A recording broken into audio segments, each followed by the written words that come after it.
안녕하세요 여러분, 반갑습니다. 신약인물평전 7번째 시간입니다.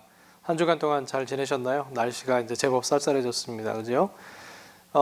이제 벌써 이제 7주 차입니다. 8강까지 하게 되는데요. 시간이 참 빠르죠. 예.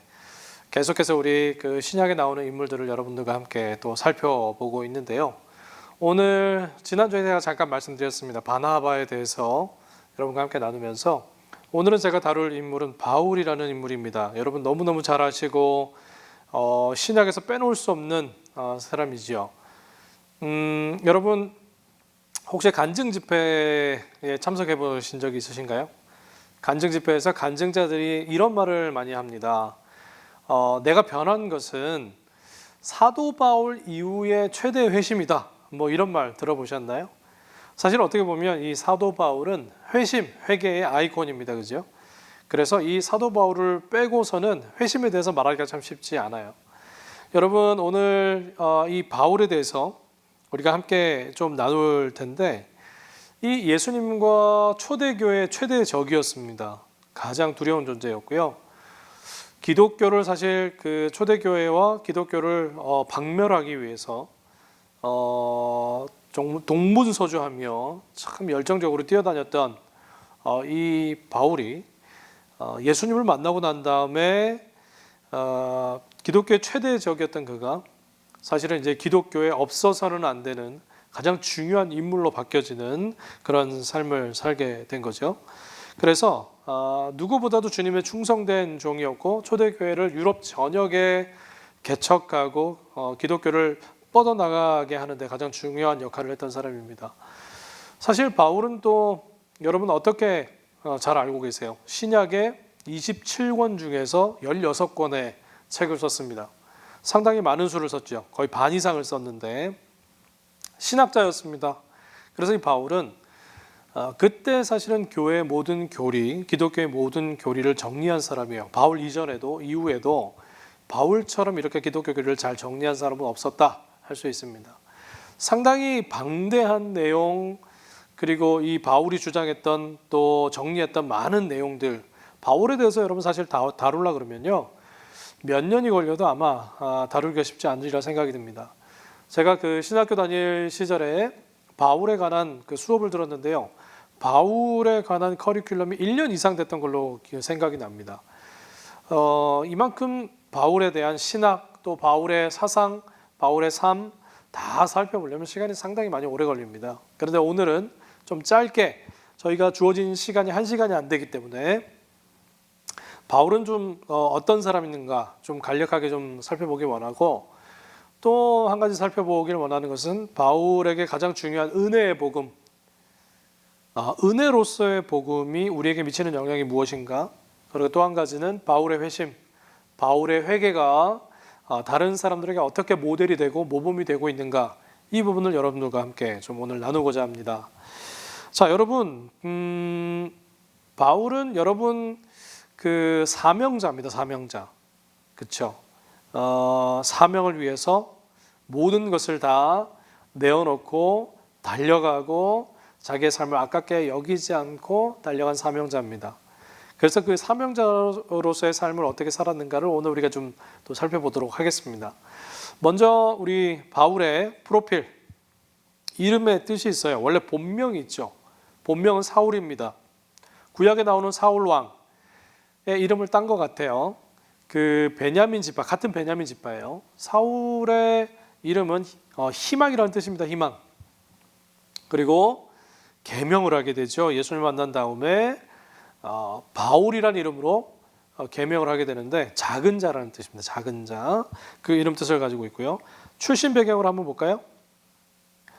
사도행전 22장 3절에 자신에 대해서 소개하는 내용이 있습니다. 나는 유대인으로 길리기아 다소에서 났고 이 성에서 자라 가말리엘 문화에서 우리 조상들의 율법에 엄한 교육을 받았고 오늘 너희 모든 사람처럼 하나님께 대하여 열심히 있는 자라. 유대인이랍니다. 디아스포라 유대인이었고 다소에서 났다 그래요. 다소는 현재 터키 남쪽에 보면 아다나라는 도시가 있습니다. 거기가 다소인데요. 거기에서 태어난 유대인 2세입니다. 로마 영향권 아래 있었기 때문에 로마 시민권을 자연적으로 가질 수 있었다라는 거죠. 가말리엘 문화에서 율법의 엄한 교육을 받았다. 여러분 그 당대의 이 가말리엘이라는 이 사람은 그 유대인들에게 있어서 가장 유명했던 7명의 율법 학자가 있었어요. 그 중에 가장 선두, 가장 유명했던 가말리엘이라는 율법사였고요. 그 어떻게 보면 많은 사람들, 그 유대인들 중에서 부러움을 사는, 그 사람 밑에서 뭔가를 배운다? 그럼 부러움을 사는 위치에 있었다는 거예요. 엄한 교육을 받았다 그러는데 당시에 유대 율법의 엄한 교육을 받았다 그러면 하루에 165개에 달하는 율법을 매일같이 준수하고 또 지켜내는 그런 훈련을 받았다는 거예요. 가말리엘 문화에서 공부했다라는 것은 지금으로 따지자면 그 옥스퍼드나 하버드에서 공부했다라는 것과 마찬가지입니다. 왜냐하면 이 가말리엘은 그 율법을 가르칠 때 율법만 가르치는 것이 아니고 히라버와 그리고 라틴어를 가르쳤었어요. 그리고 로마의 철학과 문학과 여러 가지 발전된 그런 학문들을 가르쳤고요. 그리고 율법과 더불어 그냥 공부만 하는 사람으로 살면 안 되고 기술이 있어야 된다. 그래서 직업 교육도 시켰던 아주 두루두루 여러 가지 훈련을 시키는 아주 좋은 문화에서 그가 교육을 받았다 이야기하는 거예요. 그래서 바울은 텐트를 만드는 직업을 가지고 있었죠. 그래서 자기의 어떤 직업을 가지고 삶을 살았던 우수한 그런 율법 그 가말리엘 문화의 학생이었다라고 말할 수 있습니다. 자기 자신에 대해서 빌립보서 3장 5절에 또 이렇게 소개하죠. 나는 8일 만에 할례를 받고 이스라엘 족속이요 베냐민 지파요 히브리인 중에 히브리인이요 율법으로는 바리새인이요. 철저한 유대인으로서의 자부심을 가지고 있었어요. 그리고 베냐민 지파였다. 그 사울 왕 그죠? 구약의 사울 왕의 그 지파였고 히브리인 중에 히브리인이다. 자기가 2세로 다소에서 태어났지만 그래도 거기에서 디아스포라 유대인이었지만 유대 교육을 철저하게 받았던 히브리인이었고 바리새인이었다. 자기를 그렇게 소개하고 있습니다. 자, 세 번째로 이 바울은 미혼남인가 기혼자인가 우리가 정확하게 알 수는 없어요. 그런데 말씀을 통해서 우리가 추측은 할 수 있습니다. 고린도전서 9장 5절에 보면 우리가 다른 사도들과 주의 형제들과 게바와 같이 믿음에 자매된 아내를 데리고 다닐 권리가 없겠느냐. 지금 바울이 하는 말이거든요. 왜 다닐 때 싱글로 다니느냐. 다른 사도들이 이제 이야기를 하는 거예요. 그런데 바울이 나도 믿음에 자매된 아내를 데리고 다닐 권리가 있다라는 거예요. 없는데 그렇게 이야기하는 게 아니고 아내가 있다라는 뜻이에요. 두 가지의 설이 있는데요. 첫 번째는 유대교의 그 율법에 충실했을 때 그렇게 살아갈 때 개종하기 전이죠. 그럴 때 결혼을 했었다. 그런데 예수님을 믿고 나면 당대에는 유대인들이 기독교로 그러니까 예수님을 믿으면 이혼을 당하는 거예요. 가정이 있다 할지라도. 그러니까 나는 그 예수를 믿는다 할지라도 아내가 만약에 믿지 않고 유대교에 있다. 그럼 이혼을 합법적으로 할 수 있다. 그래서 추측에 의하면 이혼을 당했을 것이다. 뭐 이러한 이야기가 있어요. 기혼자지만 이혼을 당했을 것이다. 그리고 예수님 만난 이유는 그 이후로는 그 이혼을 한 사람으로서 사명에 집중했다. 뭐 이런 설이 있고요. 또 한 가지 설은 무엇이냐면 사별을 했다. 그래서 아내가 병들어서 사별할 수밖에 없었다. 그러한 설이 두 가지 설이 있습니다. 뭐 어떤 것이 정확하다라고 말할 수 없지만 가장 신빙성 있는 거는 이혼을 당했다. 뭐 이런 이야기들이 좀 있다는 거죠. 자, 그러면 바울은 어떤 사람이었는가? 이제 좀 저희가 여러 부분으로 좀 나누어서 한번 살펴보도록 하겠는데 첫 번째 바울 하면 열정이죠. 대단한 열정의 소유자였다. 그래서 예수 믿기 전의 열정과 예수님 믿고 난 후의 열정 으로 나눠서 지금 살펴볼 수가 있는데, 먼저 예수님 믿기 전에 사도행전 22장 4절에 자기 자신에 대해서 이렇게 얘기하죠. 내가 이 돌을 박해하여, 이 돌은 뭐죠? 예수님 믿는 그 사람들을 박해했다. 사람을 죽이기까지 하고 남녀를 결박하여 옥에 넘겼노니. 얼마나 열정이 있었으면, 유대교를 지키자 하는 열정이 있는 거죠. 그래서 유대교에 저촉되고 유대교에 좀 맞지 않으면 어떻게 해요? 철저하게 배격하고 배척하는. 그래서 박해하는데 사람을 죽이기까지 했다. 자기의 신념과 자기의 어떤 그 유대교에 대한 그 강한 열정 때문에 사람 죽는 거 상관없었다. 그 정도로 열정이 있었다는 거죠. 자, 그리고 더 나아가서 조금 더 소개해요. 예수님 믿기 전에 사도행전 26장 9절에서 11절. 나사렛 예수의 이름을 대적하여 많은 일을 행하여야 될 줄을 스스로 생각했다. 자, 예수님을 대적하는 일에 있어서 수많은 일을 자기가 감당해야 한다. 그런 열정이 있었던 거고, 또 모든 회당에서 여러 번 형벌하여 강제로 모독하는 말을 하게 하고, 강제로, 그죠? 그 그리스도인들에 대해서 예수님을 모독하게 하는 말을 강제로 시켰다. 또 그들에 대해서 심히 격분해서 외국 성회까지 가서 박해했고, 원정까지 가서 박해를 하고 예수 믿는 사람들을 처단하는 일에 자기가 열정을 다했다. 그만한 열정이 있었다는 거죠. 근데 그 잘못된 열정이지요. 그것이 예수님을 만나고 난 다음에 다른 열정으로 바뀌어집니다. 어떻게 바뀌어졌을까요? 고린도전서 9장 23절에 예수님을 만난 다음에 이제 복음의 사도로 이방인의 사도로 자기가 부름받은 이후에 이 고백을 하죠. 내가 복음을 위하여 모든 것을 행함은 복음에 참여하고자 함이라. 예수님 믿기 전에는 예수 믿는 사람을 박해하기 위해서 모든 것을 하고자 했다. 근데 지금은 뭐예요? 복음을 위해서 모든 것을. 자, 모든 것을 행함은 복음에 참여하고자 함이라. 복음 증거를 위해서라면 무엇이든 할 수 있다는 거예요. 자, 그 삶을 통해서 우리가 가르쳐주는 바가 있어요. 우리가 세상의 삶 속에서 세상이 원하는 어떤, 세상에서 추구할 수 있는 여러 가지 성취, 그리고 무엇을 얻기 위해서 열정하고자 하고 매진하고자 하는 것은 참 우리에게 본능적으로 있는 모습이에요. 그죠? 그런데 중요한 것은 주를 위한 열심, 주의 나라를 위한 열심과 열정을 낼 수 있다면 그거 참 귀한 것이 아닐까. 바울처럼. 그렇죠? 그래서 저와 여러분에게 이러한 열심이 좀 있었으면 좋겠습니다. 세상에서 열심히 내는 거는 참 우리가 익숙하고 자연스러워요. 그러나 주를 위한 열심, 주를 위한 열정, 그것이 참 귀하다는 겁니다. 그래서 저와 여러분이 그러한 열정을 갖게 되면 좋겠습니다. 자, 바울은 또 어떤 사람이 있는가? 겸손한 사람이었다. 예수님 만나고 난 다음에 그의 삶은 겸손한 모습으로 바뀌어지게 되는데, 고린도전서 9장 19절에 이렇게 이야기합니다. 내가 모든 사람에게서 자유로우나 스스로 모든 사람에게 종이 된 것은 더 많은 사람을 얻고자 함이라. 대체로 열정이 충만하면 겸손과 거리가 멀 경우가 많습니다.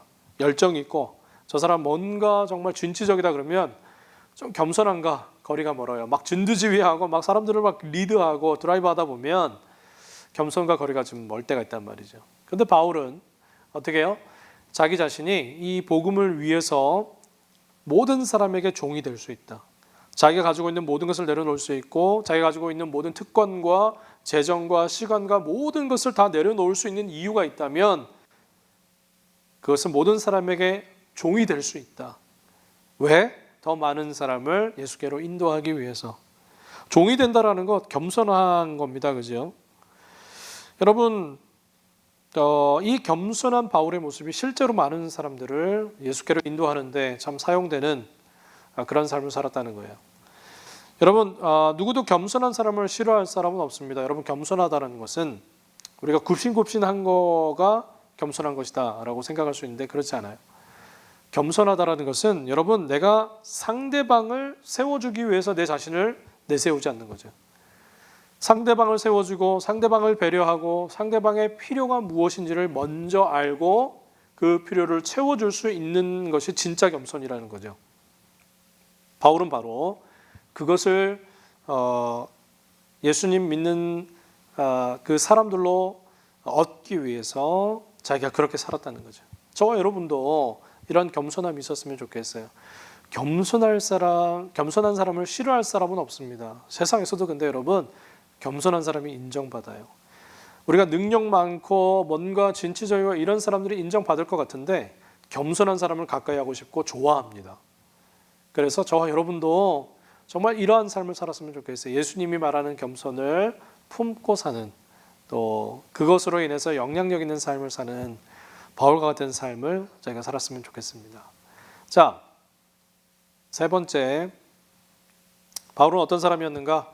강직한 신앙의 소유자였다. 사도행전 16장 24절에서 25절 말씀에 보면 그가 이러한 명령을 받아 그들을 깊은 옥에 가두고 그 발을 착고에 든든히 채웠더니 한밤중에 바울과 실라가 기도하고 하나님을 찬송하며 제수들이 듣더라. 환상을 봅니다. 마게도냐 환상을 보고 마게도냐 사람이 와서 우리를 도우라 하는 그 환상을 보고요. 순종하여서 원래 갈 곳이 있었어요. 원래 갈 지역이 있었어요. 정해놓은 지역이. 근데 마게도냐로 발걸음을 옮겨서 바꿔서 행로를 바꿔서 첫 성인 빌립보에서 복음을 전하다가요. 억울한 누명을 씁니다. 그래서 그 도시에서 누가 이렇게 고발을 해가지고 바울과 실라가 감옥에 갇히게 됩니다. 몸을 가눌 수 없을 정도로 매를 맞고 옥에 갇혔어요. 하나님 말씀에 순종해서 순종의 걸음을 갔는데 순종의 걸음을 가자마자 그들은 고난을 당하고 고통을 당합니다. 바울과 실라가 어떻게 이럴 수 있는가 하나님 앞에 불평하며 따질 수 있겠죠. 그러나 그렇게 하지 않습니다. 어떻게 해요? 강직한 신앙, 복음을 전하기 위해서 당하는 어떠한 고난과 매와 협박과 핍박도 그들의 마음을 바꿔놓을 수가 없었어요. 강직했어요. 하나님 앞에서 견고한 신앙이 있었어요. 그래서 어떻게 했습니까? 바울과 실라가 기도하고 하나님을 찬송하며 제수들이 듣더라. 피가 철철 흐르는 등을 맞고 온몸을 맞아가지고 피가 철철 흐르는 그 몸을 부여잡고 하나님 앞에 찬송합니다. 예배합니다. 하나님 앞에 감사합니다. 불평하지 않아요. 그것을 보고 강직한 신앙을 가졌다 보여주고 있는 거예요. 자, 바울은 또 어떤 사람이었는가? 정확하고 뛰어난 사고의 소유자였다. 바울은 석학이라 그랬었어요. 아주 좋은 교육을 받았고 양질의 교육을 받았다 제가 말씀드렸잖아요. 그만큼 뛰어났습니다. 판단력이 빠르고 이해력이 빠르고 사고력이 빨랐어요. 그걸 어디서 우리가 볼 수 있는가? 사도행전 17장에 나와 있는 내용인데요. 아덴, 그러니까 아테네, 그리스 아테네, 지금의 그리스 아테네에서 전도를 할 때였었어요. 그런데 그리스 하면 여러분 생각나는 게 무엇입니까? 철학이 유명했었고 사람과 사람 사이의 논쟁, 말로 설득하고 이야기하는 그런 디베이트 이런 것이 상당히 발달했던 도시였었어요.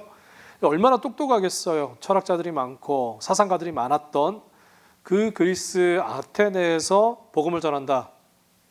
자, 그런데 이 바울이 사실은 그 뛰어난 사고와 또 판단력이 빨랐기 때문에 복음을 상황화하는 일에 가장 먼저 복음을 상황화하는 이 바울의 모습을 보여줍니다. 어떻게 상황화를 했는가? 그 지역에 있는 사람들의 수준, 그 사람들이 쓰는 언어, 정서 이런 것들을 빨리 파악합니다. 그래서 어떻게 이 복음에 들어있는 이 용어들과 내용을 그들이 이해하기 쉽게 그들의 정서에 맞게 풀어내서 설명할 수 있는가 고민하고 그렇게 설교를 패턴을 바꾸어서 했다는 거죠. 예를 들어서 그들이 우상을 숭배, 사실 아테네는 사실은 우상을 숭배하는 도시였습니다. 그런데 그 숭배의 대상을 말할 때 우상이라는 말을 언급하지 않아요. 그래서 그 말을 최대한 쓰지 않고 그리고 그들의 종교성이 아주 높은 사람들이라고 칭찬을 합니다. 그리고 높여줘요. 그리고 난 다음에 그들이 알지 못하는 신, 그들이 신이라고 믿는 제우스, 신이라고 믿는 그 신은 히브리 성경에서 말하는 전능하시고 인격적인 하나님이다. 그 하나님이라고 대상을 바꾸어서 이야기를 해줘요.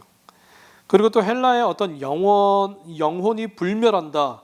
그거를 예수님의 부활 개념으로 같이 소개를 하죠. 이해가 빠르게 그렇게 소개를 해요. 그래서 날 때부터 유대인이었던 이 바울은 율법을 신봉하는 사람에게서는 율법을 잘 알기 때문에 그러한 모습으로 행동을 했고, 율법을 알지 못하는 사람에게는 율법이 없는 사람처럼 그렇게 했다는 겁니다. 그래서 여러분, 상황화라는 것은 다른 사람의 상황 속에서 접촉점을 발견하고 그리고 그들이 이해하기 쉬운 어떤 상황 속에서 복음을 전달하는 것, 그리고 복음 전달을 할 때 그들에게 복음에 방해되는 것을 제거하는 것, 그것이 상황화라는 겁니다. 그것이 언어적일 수도 있고 비언어적인 것일 수도 있는데, 바울의 사고력과 판단력이 빨랐기 때문에 빨리 언어를 바꾸고 정서를 바꿔서 그들에게 다가가서 복음을 전할 수 있었다. 그래서 뛰어난 사고력과 판단력의 소유자였다라고 말할 수 있습니다. 자, 다섯 번째로, 바울은 어떤 사람이었는가? 포기하지 않는 끈질김의 사람이었다. 아주 끈질겼다. 절대 포기를 알지 못하는 그런 사람이었다. 빌립보서 3장 12절에서 14절 한번 읽어보겠습니다. 내가 이미 얻었다 함도 아니요 온전히 이루었다 함도 아니라 오직 내가 그리스도 예수께 잡힌 바 된 그것을 잡으려고 달려가노라. 형제들아, 나는 아직 내가 잡은 줄로 여기지 아니하고 오직 한 일, 즉 뒤에 있는 것은 잊어버리고 앞에 있는 것을 잡으려고 표대를 향하여 그리스도 예수 안에서 하나님 위에서 부르신 부름의 상을 위하여 달려가노라. 왜 끈질긴 사람이에요? 끝까지 달려가겠다는 겁니다. 멈추지 않겠다라고 이야기합니다. 바울은 10년에 걸쳐서요, 총 3번의 전도여행을 하는데 한 번 전도여행에 수많은 지역을 돌아다닙니다. 그러니까 3번 동안 이 전도여행을 하는데 10년이 걸려요. 많은 지역에서 복음을 전하고 많은 교회를 세우고 수많은 사람들을 주님 앞에 이끌어내는데, 될 수 있는 한 모든 지역을 가려고 했고, 그리고 복음을 전하기 위해서 보통 사람이 감당하기 힘든 여러 가지 일들을 다 감당하면서도 포기하지 않는 그런 바울의 모습을 볼 수가 있어요. 그래서 자기 생이 다하는 그날까지 목숨을 걸고 끝까지 달려가고자 한 이 바울의 모습을 통해서 그는 포기하지 않는 끈질긴 사람이었다 평가가 되더라는 겁니다. 여섯 번째, 바울은 어떤 사람이었는가? 그가 이제 목회자로서 성도에 대한 사랑과 책임감이 강한 사람이었다. 빌립보서 1장 2절에서 4절 8절 말씀 보겠습니다. 하나님 우리 아버지와 주 예수 그리스도로부터 은혜와 평강이 너희에게 있을지어다. 내가 너희를 생각할 때마다 나의 하나님께 감사하며 간구할 때마다 너희 무리를 위하여 기쁨으로 간구함은 내가 예수 그리스도의 심장으로 너희 무리를 얼마나 사모하는지 하나님이 내 증인이 되시니라. 은혜와 평강이 너에게 있을지어다. 이 인사는 모든 서신서에 나와 있어요. 그래서 끊임없이 그들에게 하나님의 은혜와 평강이 가득하도록 기도하는 바울 사도였었어요. 그가 개척한 교회마다 그냥 개척하고 끝나지 않고 끝까지 책임을 집니다. 씨앗을 뿌리고 그것이 자랄 수 있도록. 그리고 교회마다 문제가 있었어요. 여러 가지 당면하는 문제들, 어려운 상황들, 그거를 서신을 통해서 또 사람을 보내서 사역자를 세움으로 인해서 끝까지 돌보는 그런 바울, 목회자의 모습을 볼 수가 있어요. 내가 너희를 생각할 때마다 늘 생각했다는 거예요. 늘 마음속에 품고 생각했다. 그리고 간구할 때마다 하루도 빼놓지 않고 이들을 위해서 중보기도하는 목회자의 모습을 볼 수 있는데, 사랑하되 얼마나 사랑했다고요? 그리스도의 심장으로 너희 무리를 얼마나 사모하는지 사랑하는, 자기 성도를 사랑하는 그러한 바울의 모습을 볼 수가 있었습니다. 자, 이제 큰 단락으로 넘어가서 바울이 전한 복음은 은혜의 복음이다. 은혜다. 복음은 은혜다. 본인이 율법에 매여 있다가요, 율법에 잡혀 있다가 사실 극적으로 드라마틱하게 예수님께로 돌아오잖아요. 예수님을 만났을 때 강한 빛에 의해서 쓰러집니다. 눈이 보이지가 않게 돼요. 아마 바울은 죽었다고 생각했을 거예요, 자기가. 왜냐하면 구약에 보면 하나님을 만난 사람은 어떻게 됩니까? 죽는 거거든요. 그래서 자기는 죽었을 거라고 생각했는데 예수님이 어떻게 해요? 말을 걸어오시는 거죠. 그렇죠? 그리고 그렇게 핍박하던 예수님 핍박하던 그 예수님이 직접 나타나셔가지고 바울에게 사명을 주죠. 그래서 자기 자신에게는 그런 극악무도한 짓을 했던 자기 자신을 예수님의 그 사명자로 택해 주심에 대해서 은혜로밖에 설명이 되지 않는 거예요. 그래서 사실 사도 바울은 모든 것을 은혜로 풉니다. 복음을 은혜로 풀어요. 그리고 그의 서신서를 통해서 은혜라는 이 단어를 100번 넘게 계속해서 강조합니다. 강조해요. 자, 그래서 바울이 전하는 은혜의 복음이 우리에게 주는 복이 무엇인가? 이 시간 여러분과 함께 좀 나눠보도록 하겠습니다. 짧게. 첫 번째로 다시 앞으로 갈게요. 우리는 영적으로 부유하다. 하나님의 은혜의 복음을 받은 자는 영적으로 부유하다. 에베소서 1장 7절에서 8절에 바울이 가르치고 있는데 뭐라고 가르치냐면 우리는 그리스도 안에서 그의 은혜의 풍성함을 따라 그가 모든 지혜와 총명을 우리에게 넘치게 하사 우리에게 은혜의 풍성함을 더하게 하신다 약속하셨어요. 우리가 어떤 환경에 처하든지 상관없이요 하나님의 은혜를 통해서 우리를 풍성하게 하신다. 바울이 율법주의자였을 때요 자기가 자랑했던 게 뭘까요? 풍성한 지식, 율법에 대한 어떤 지식과 종교적인 성취 그거를 계속해서 자랑했었어요. 그러나 회심 이후에 모든 과거를 그리스도 안에서 얻는 영적인 풍성함과는 비교되지 않을 뭘로 여겼을까요? 배설물로 여겼다. 다 버려도 되는 것으로 자기가 그간 쌓아왔던 모든 성취물을 다 버려도 되는 것으로 여겼다. 고린도 후서 6장 10절에 보면 이렇게 되어 있습니다. 가난한 자 같으나 많은 사람을 부유하게 하고 아무것도 없는 자 같으나 모든 것을 가진 자로다. 바울의 이 고백이 진짜 고백입니다. 가난한 자 같으나 겉으로 봤을 때는 매일 전도행 다니고 자기 소유가 없는 것 같고 참 이렇게 정처 없이 다니는 것 같은데 본인은 정작 어떻게 해요? 많은 사람을 부유하게 하는 사람이다. 아무것도 없는 자 같으나 모든 것을 가진 자로다. 그냥 입 바르는 소리가 아니에요. 진심으로 하는 고백인 겁니다. 자, 이 고백은 세상적인 관념과 물질적인 어떤 사고로는 이해되지 않는 거예요. 영적으로 부유한 것이 진짜 부유함이라는 것을 깨닫는 것이 그리스도인의 특권인 줄로 믿습니다, 여러분. 자, 이것을 깨닫지 못한다. 영적인 부유함이 진짜 부유함이다라는 걸 깨닫지 못하면 평생은 우리는 어떻게 신앙생활을 하게 될까요? 우리의 인생의 어떤 문제를 해결하기 위해서 더 좋은 것을 가지기 위해서 더 나은 삶과 행복을 추구하기 위해서 신앙생활을 하는 그런 삶으로 전락해 버릴 수밖에 없다는 거예요. 그러나 그리스도의 은혜 속에서 누리는 부유함이 진짜라는 것을 알게 된다면 그때부터 우리의 신앙은 다른 차원의 국면을 맞이하게 된다는 겁니다. 자, 그래서 우리의 삶은 물질 세계에 이끌려 사는 것이 아니라 우리 눈에 보이는 것에 의해서 이끌려 사는 것이 아니라 눈에 보이지 않는 것, 영적인 것에 의해서 이끌려 살고 그것이 우리를 다스린다라는 것을 인정하는 삶이 된다는 거죠. 예수님의 은혜를 통해서 누릴 수 있는 것이 또 무엇이 있을까요? 영적인 은사예요. 영적인 은사를 우리에게 허락하시겠다. 그래서 그것으로 우리를 부유하게 하시겠다. 영적인 부유함이죠. 자, 영적인 은사가 또 부유하게 하는 것이 있어요. 교회를 풍성하게 부유하게 하고 덕을 세우는 일에 영적인 은사가 사용됩니다. 자, 그리고 또 예수님을 닮아가는 우리의 성품, 행실 그것을 통해서 다른 사람을 부유하게 하는데 우리를 사용하신다는 거예요. 이 모든 것이 은혜라는 거죠. 그래서 여러분 그리스도인의 삶은 복잡하지가 않습니다. 예수 그리스도로 인해서 예수 그리스도의 은혜로 구원을 얻습니다. 그리고 그 구원으로 말미암아 은사를 받아요. 은혜의 은사를 받고 그리고 그 은혜로 성품이 성숙해지죠. 그래서 우리도 부유해지고 다른 사람도 부유하게 하는 것 그것이 진짜 그리스도인의 삶이라는 거죠. 그것이 그리스도인의 삶의 핵심이라는 겁니다. 자, 두 번째 바울의 은혜의 복음이 우리에게 주는 복이 무엇인가? 우리는 예수의 능력으로 사는 자들이다 라는 거예요.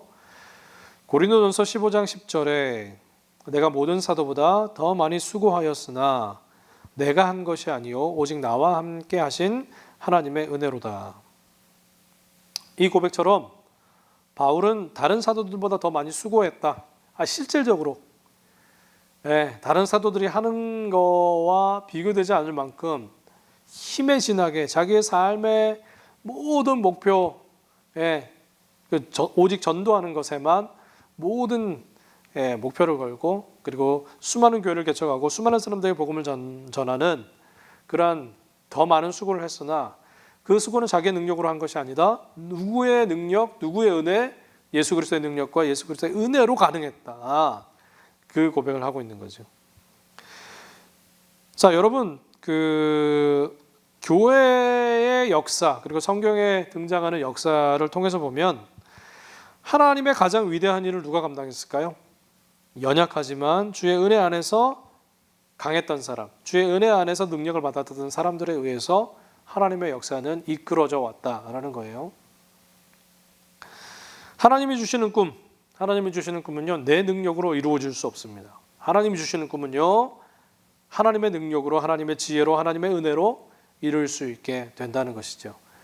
저 여러분, 그래서 하나님께서 여러분들에게 꿈을 주시고 사명을 주실 때는 여러분의 힘으로 가능한 것이 아니고 예수 그리스도의 능력으로 이것을 감당할 수 있고 이룰 수 있게 되는 거예요. 그래서 우리가 그 예수의 능력으로 사는 자들이라는 거죠.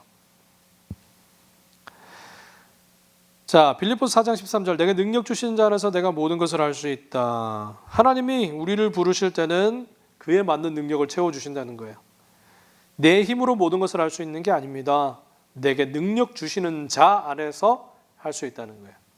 그래서 저와 여러분이 하나님의 능력을 부여받아서 하나님의 일과 사명을 온전하게 이루는데 사용받는 저 여러분 될 수 있길 소원합니다. 자, 세 번째로, 은혜의 복음이 우리에게 주는 복이 있다. 그것은 우리는 하나님의 지혜로 사는 자들이다. 고린도전서 1장 12절에 우리가 세상에서 특별히 너희에 대하여 하나님의 거룩함과 진실함으로 행하되 육체의 지혜로 하지 아니하고 하나님의 은혜로 행함은 우리 양심이 정언하는 바니 이것이 우리의 자랑이라. 여러분, 우리가 세상 살아갈 때에 하나님께서 우리에게 원하는 것은 육체의 지혜로 사는 것이 아니고 하나님의 지혜로 살길 원한다고 말씀하세요. 세상 속에서는 세상의 지혜로, 교회에서는 하나님의 지혜로 살면 되는 거 아닌가? 우리가 이분법적으로 나눠서 생각을 해요. 그러나 그것이 아니고 세상에 살 때라도 또 교회 안에 있을 때라도 하나님의 지혜로 살아가야 된다 말씀하세요. 그것이 우리에게 필요한 것입니다. 또 한 가지 이 말씀을 통해서 지적하는 바가 있는데, 교회 공동체 지도자들, 교회 공동체를 이끄는 목회자들이나 또 평신도 리더들에게 부탁하는 것이 있어요. 그것은 하나님의 사역을 육체의 지혜로 감당하지 말라는 겁니다. 그래서 교회는 성경이 제시하고 소개되는 어떤 원리와 원칙에 따라서 교회를 운영하고 이끌어가라 라고 말하고 있는 거예요. 2000년 전에 쓰여졌던 교회의 그 지침이 지금 교회를 이끌어가는 데 어떻게 사용될 수 있는가? 반문을 가질 사람이 있을지 모르겠습니다. 그러나 하나님의 진리는 변함이 없어요. 여러분, 지금 바울의 서신서를 보면 지금 교회에도 적용될 만한 수많은 원리 원칙들이 있습니다. 그 성경대로 가면 교회는 더 강건하게 갈 수 있다는 사실입니다, 여러분. 또 한 가지는 무엇입니까? 교회에 많은 부서들이 있어요. 사역들이 있죠. 그런데 이 부서들이 모일 때마다 가장 먼저 해야 되는 것이 무엇일까요? 우리가 그냥 어떤 눈에 보이는 상황 속에서 우리의 가슴을 뛰게 하는 일들을 보고 비전을 만들고 일을 프로젝트를 만들어가는 것이 아니고 하나님 앞에 엎드려야 될 줄로 믿습니다. 자, 그래서 하나님의 지혜를 구하는 거예요. 과연 하나님께서 우리 부서를 통해서 행하시고자 하는 일이 무엇인가를 지혜를 구해야 된다는 거예요. 사람의 지혜로 이끌어져가는 교회는 한계가 있습니다. 사람의 지혜와 아이디어로만 이끌어져가는 교회는 사람의 지혜 때문에 부딪히고 깨지게 되는 일들이 일어나는 거예요. 그런 영원하신 하나님의 지혜, 하나님이 우리에게 주시는 그 지혜와 그 명철을 의지하고 하나님의 음성에 민감하면 그것이 어떻게 해요? 하나님께서 이끌어가는 사역이 될 수 있다. 그래서 저와 여러분이 각 부서에서 사역할 때에 그러한 마음을 가지고 그러한 태도를 가지고 살아가면 좋겠어요. 교회 안에 똑똑한 사람이 많습니다. 그렇죠? 세상적인 경험, 사회나 조직에서 직장에서 행했던 그런 경험이 얼마나 많습니까? 그런데 정말 교회 사회 갈 때는 그것에 대한 것을 내려놓는 것이 진정한 겸손이겠죠. 그래서 하나님 지혜를 붙들고 사역하게 되는 그런 건강한 공동체가 우리 교회가 되면 좋겠습니다. 자, 네 번째로 은혜의 복음이 우리에게 주는 복이 있다. 그거는 우리는 세상을 넉넉히 이길 수 있는 자들이다라는 겁니다. 로마서 8장 37절에 이렇게 이야기하고 있습니다. 이 모든 일에 우리를 사랑하시는 이로 말미암아 우리가 넉넉히 이기느니라. 여러분, 기독교가 세상을 이기는 것을 잘못 이해할 때가 있었어요. 중세 시대였습니다. 세상을 이긴다라는 것이 무엇일까 했을 때 그때는 세상이 가지고 있는 권력과 명예와 힘은 그걸 가지면 세상을 이기는 것이라고 생각했던 모양이에요. 그래서 중세 때는 교황의 그 권리가 왕권 위에 있었어요. 왕을 다스리는. 그러니까 하나님 다음에 교황이라는 거예요. 네. 그러다 보니 그러한 막대한 권력과 부를 소유하게 되다 보니까 교회가 어떻게 됐을까요? 당연히 타락하게 되죠. 교회 이름으로 자행됐던 수많은 범죄가 있고 수많은 악행들이 있었어요. 네, 암흑기였습니다. 암흑기. 네, 그것이 세상을 이긴다라는 것을 잘못 이해했기 때문에 그래요. 바울이 말한 세상을 이긴다라는 것은 그 뜻이 아니고 당시에 복음을 전하면서 초대교회가 당했던 수많은 고초와 고난과 순교의 역사들이 있었어요. 이긴다라는 것은 무엇인가? 그 고난과 핍박이 다가 아니라는 거예요. 세상을 이긴다라는 것은 세상을 넘어 지금 우리가 핍박당하고 순교를 당한다 할지라도 그림자와 같은 세상, 잠깐뿐인 세상이 진짜가 아니고 영원한 세상이 우리에게 다가오게 될 텐데 이 땅에서의 고통과 아픔을 딛고 예수 그리스도의 이름으로 딛고 일어서는 그 이김을 말하는 거죠. 그래서 영원한 나라를 소유해라, 영원한 나라를 바라보라, 그것을 바라보고 이 땅에서 사명을 다하라 라는 겁니다. 그것이 바로 세상을 이기는 자의 모습이다 라는 거죠. 주의 은혜로 이 모든 것을 감당할 수 있다는 겁니다. 우리도 예수 믿으면서 이 땅에서 당하는 여러 가지 불공평한 일들이 있을 수 있어요. 그러나 이 땅의 것이 다가 아니다. 은혜로 이겨내라 라는 겁니다. 자, 다섯 번째로 은혜의 복음이 우리에게 주는 복, 우리는 영원한 예배자들이다 라는 겁니다.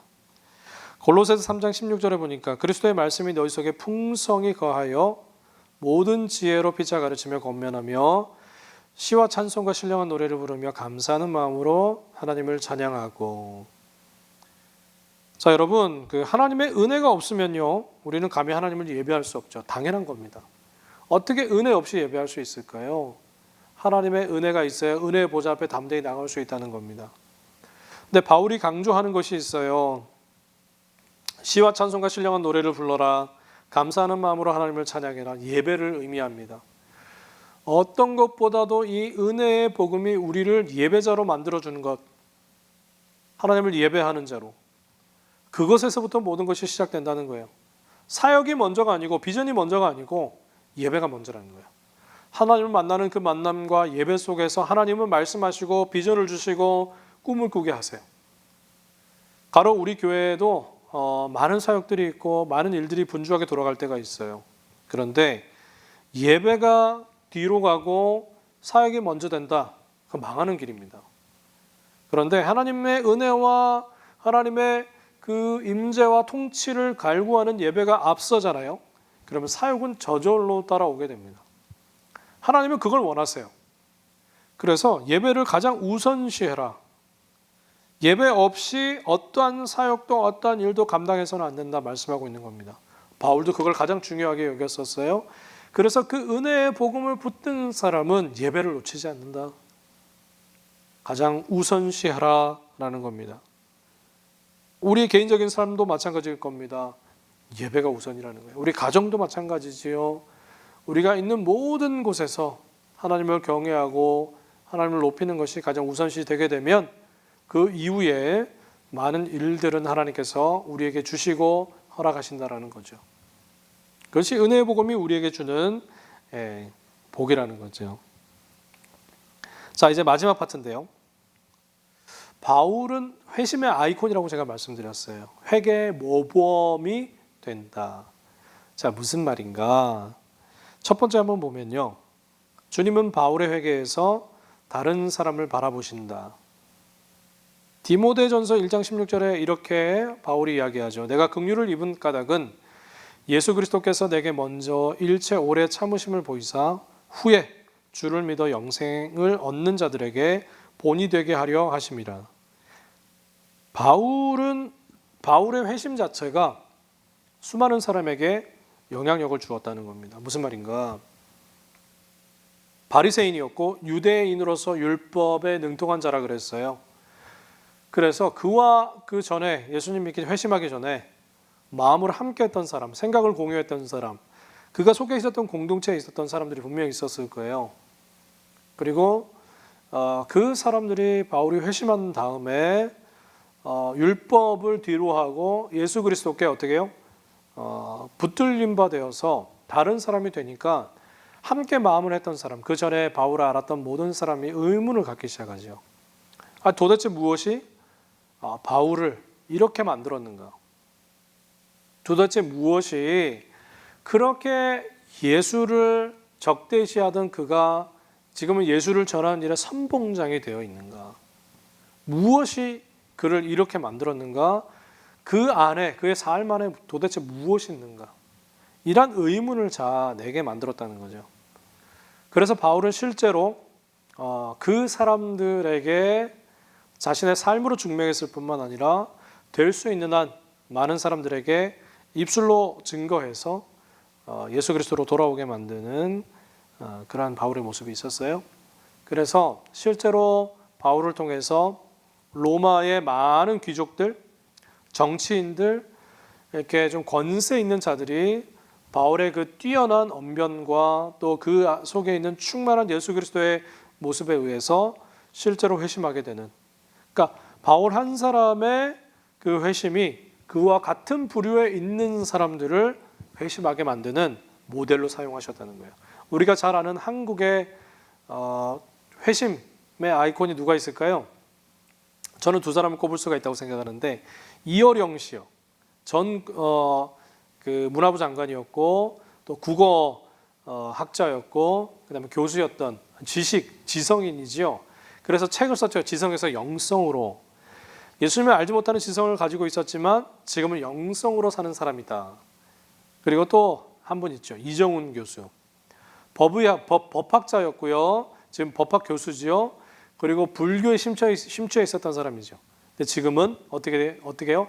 안티 크리스찬, 그리스도인을 어떻게든 안티로 무너뜨리려고 했던 그 사람이 어떻게 됐죠? 바울과 같은 사람이죠.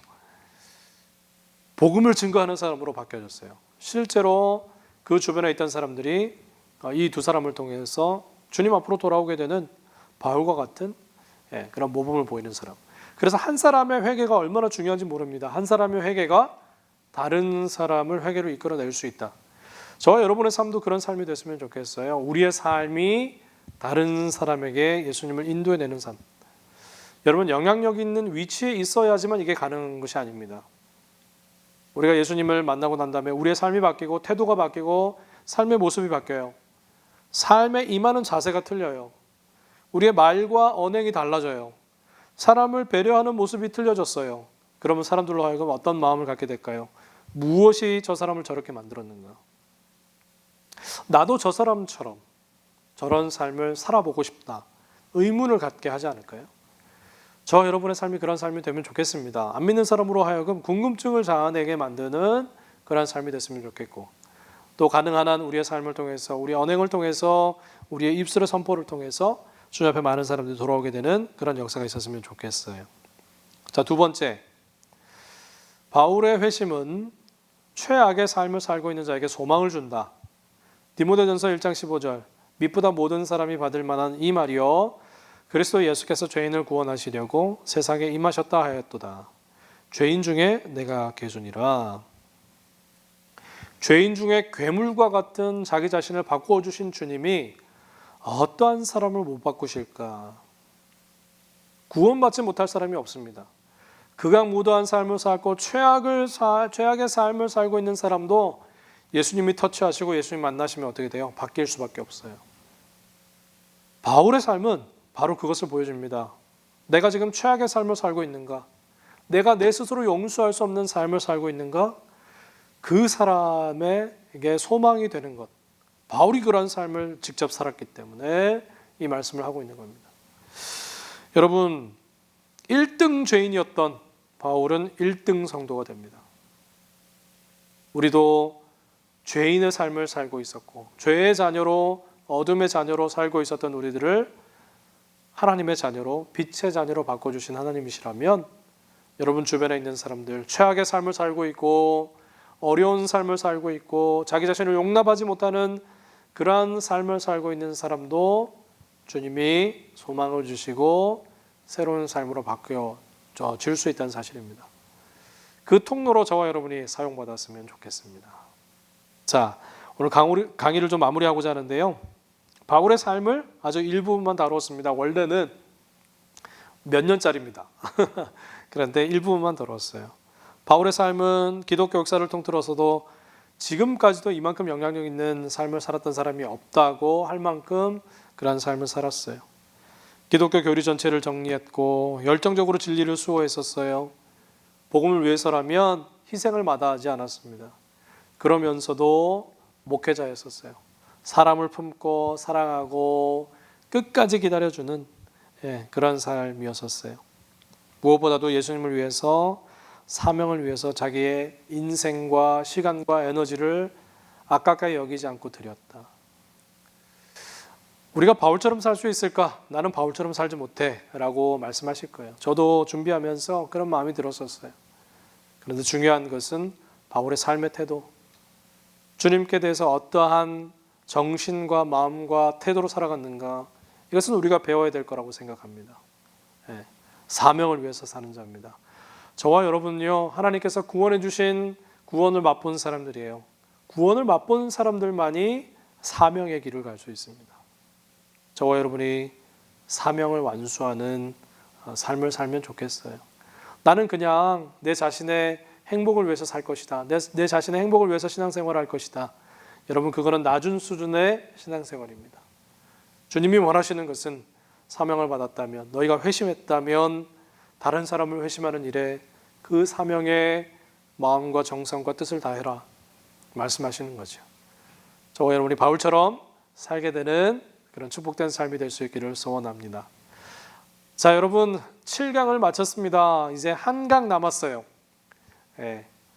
다음 강의에 제가 다룰 사람은 비밀입니다.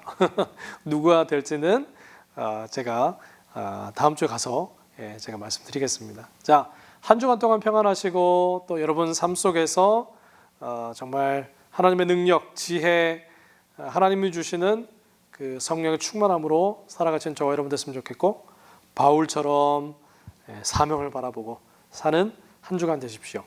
평안하십시오. 감사합니다.